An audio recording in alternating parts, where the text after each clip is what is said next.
أعوذ بالله من الشيطان الرجيم.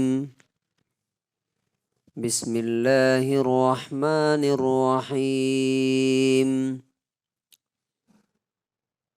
بلى من أوفى بعهده واتقى فإن الله يحب المتقين.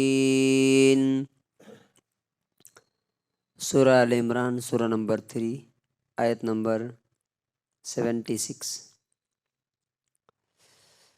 کیوں نہیں جو شخص اپنے وعدے کو پورا کرے اور اللہ سے ڈرتا رہے تو یقیناً اللہ تعالیٰ ایسے متقی اور پرہیزگار بندوں سے محبت کرتا ہے۔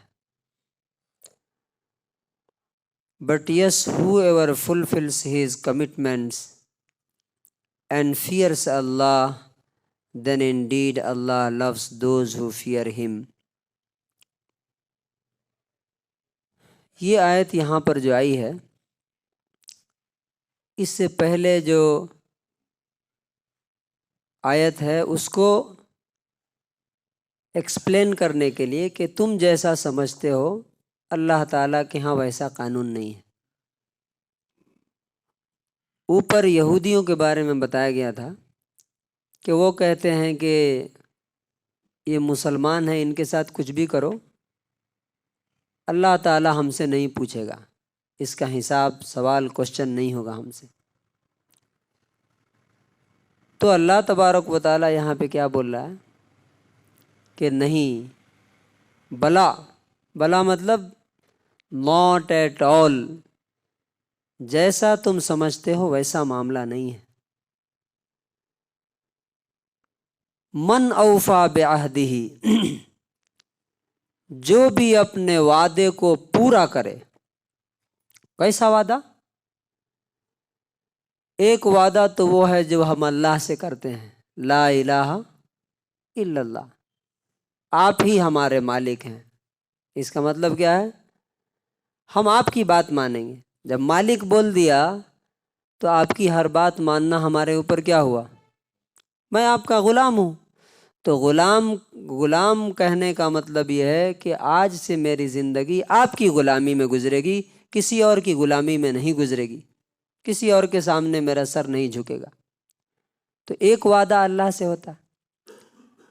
دوسرا وعدہ جو انسانوں سے کرتے ہیں، ہم آپ کے لیے یہ کر دیں گے، بچوں سے وعدے کرتے ہیں، بیوی سے کرتے ہیں، پولیٹیشینز لوگوں سے کرتے ہیں، یہ بنوا دیں گے، وہ کر دیں گے، وہ کر دیں گے۔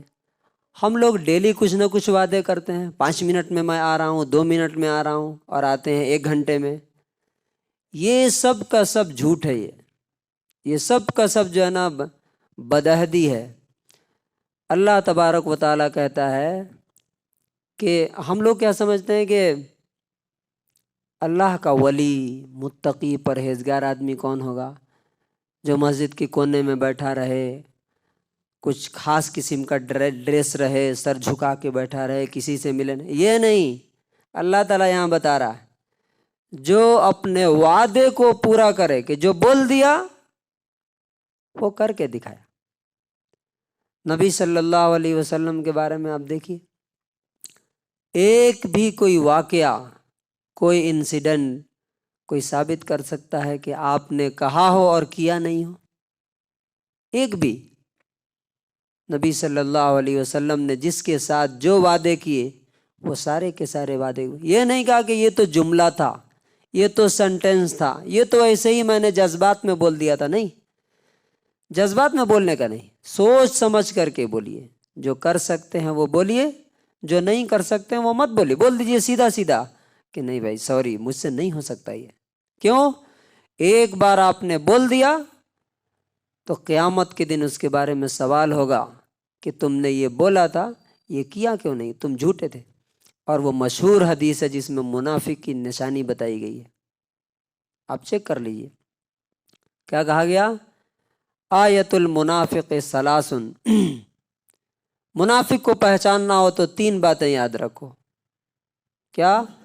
اذا حدث کذبا، بولتا ہے تو جھوٹ بولتا ہے۔ جھوٹ کیا ہے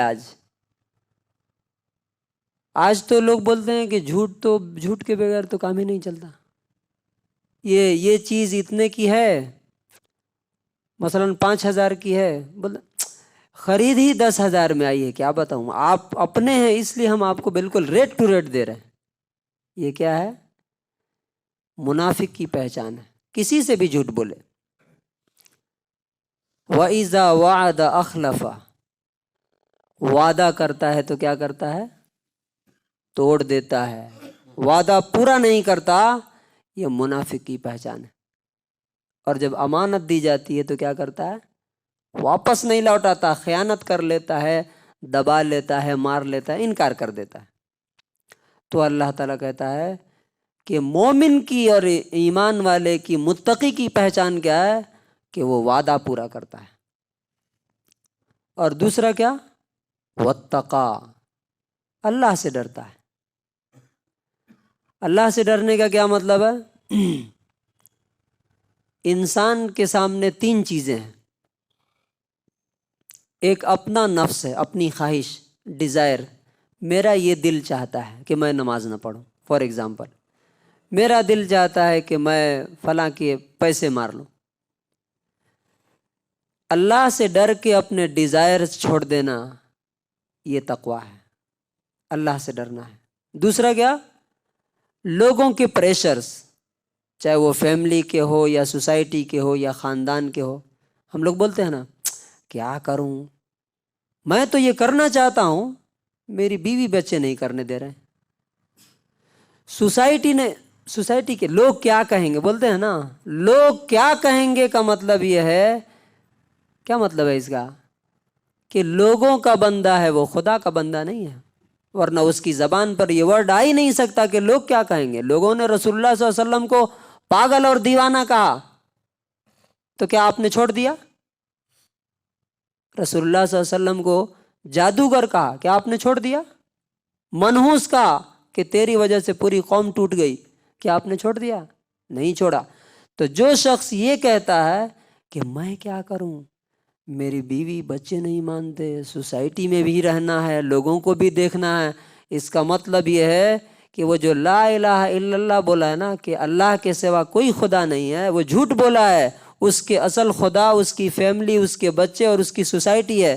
اور قیامت کے دن اللہ تعالیٰ بولے گا کہ میں تمہارا خدا نہیں ہوں، جن خداؤں کے لیے تم جیے تھے جاؤ انہی کے پاس جاؤ، ہمارے پاس تمہارے لیے کچھ نہیں. فرمایا واتقا فإن اللہ یحب المتقین. صحیح ایٹیٹیوڈ کیا ہے؟ انسان کے سامنے جب بھی کوئی مسئلہ آئے تو بس ایک بات سوچے، اللہ تعالیٰ اس میں کیا بولے گا، اللہ کے ہاں میں یہ کام کر کے کیا بدلہ پاؤں گا، نہیں کروں گا تو کیا سزا ملے گی. بس ایک ہی بات سوچے. اس کے علاوہ کوئی دوسری بات سوچتا ہے تو وہ متقی نہیں ہو سکتا. اور اللہ تعالیٰ کہتا ہے فإن اللہ یحب المتقین. اللہ تعالیٰ ایسے نیک لوگوں سے، ڈرنے والوں سے محبت کرتا ہے. اور معلوم ہے ایسے لوگوں کو چیلنجز کا سامنا کرنا پڑتا ہے دنیا میں. بھائی کٹ جاتے ہیں، اولاد ناراض ہو جاتی ہے، بیوی جدا ہو جاتی ہے. ہوا نہیں نبی صلی اللہ علیہ وسلم کے ساتھ، صحابہ کرام کے ساتھ؟ نبی صلی اللہ علیہ وسلم کی بیٹیوں کو طلاق دی گئی، کس وجہ سے؟ چچا دشمن ہو گیا، کس وجہ سے؟ سوسائٹی نے باہر نکال دیا، کس وجہ سے؟ تقوی کی وجہ سے، کہ اللہ سے ڈرے، لوگوں سے نہیں ڈرے. تو اللہ تعالیٰ نے اس کا ریوارڈ اور انعام کیا دیا؟ پورا کا پورا شہر، پوری کی پوری کنٹری دے دیا کہ لو فإن اللہ یحب المتقین. اور پھر اللہ تعالیٰ ایسے لوگوں کو قیامت کے دن کیسا لائے گا؟ سورہ مریم میں ہے وَنَحْشُرُ الْمُتَّقِينَ إِلَى الرَّحْمَنِ وَفْدًا. جو اللہ سے ڈر کے زندگی گزارتے ہیں، قیامت کے دن ہم ان کو مہمان کی طرح، گیسٹ کی طرح، ڈیلیگیشن کی طرح اپنے پاس بلائیں گے. تو اللہ تبارک و تعالیٰ سے دعا ہے، اور ہمیں دیکھنا چاہیے کہ ہماری زندگی کس کو دیکھ کر کے گزر رہی ہے. اللہ تعالیٰ ایک طرف خدا ہے، باقی طرف پوری دنیا ہے. کیا دنیا کے لیے جی رہے ہیں یا خدا کے لیے جی رہے ہیں؟ خدا کے لیے جی رہے ہیں، اللہ کے لیے جی رہے ہیں، تو وہی زندگی تقوی والی زندگی ہے. اللہ تبارک و تعالیٰ سے دعا ہے کہ اللہ تعالیٰ ہمیں اس سے ڈرنے کی توفیق دے. اور باقی دنیا میں کسی سے ڈرنے کی ضرورت بھی نہیں ہے، نہ دنیا ہمارے ساتھ کچھ بگاڑ سکتی ہے، نہ کچھ نفع پہنچا سکتی ہے۔ اگر اللہ تبارک و تعالیٰ نہ چاہے تو اللہ تعالیٰ چاہے تبھی کوئی ہمیں نفع اور نقصان پہنچا سکتا ہے۔ سبحان اللہ و بحمدہ۔